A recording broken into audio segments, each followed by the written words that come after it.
Hi guys! Gusto ko lang ipakilala sa inyo ang aking pangalawang anak na si Arabella Celine C. Taay.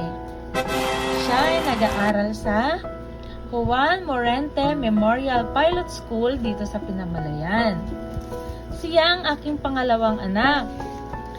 Siya ay maalalahanin na ate sa kanyang bunso, mapagmahal na kapatid sa kanyang ate Sulen.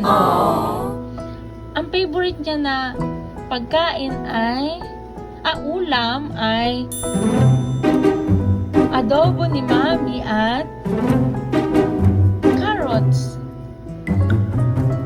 Hindi siya mahilig sa fries kasi hindi man healthy ang fries. Saka hindi rin niya favorite ang fried chicken.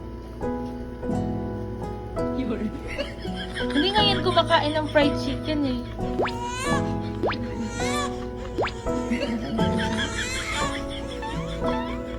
Hindi niya favorite ang fried chicken, kaya huwag niyo siyang bibigyan ng fried chicken. Ang favorite niyang prutas ay mangga at saka santol at kainito. Ba?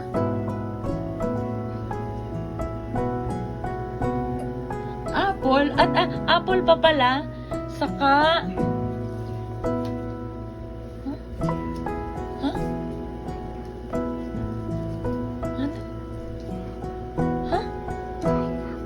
saka pineapple. Hindi siya nangaaway ng kapatid, si Lynn. Sobrang bait nito sa bahay. Siya ang nagmamap ng aming sahig. Siya ang naglilinis kapag ako ay napapagod na. Pero pag si Celine ay nagagalit, siya ay mabait ka ba? Mabait ka? Si Celine ay nagdadabog pag nagagalit. Saka inaaway din minsan si ate.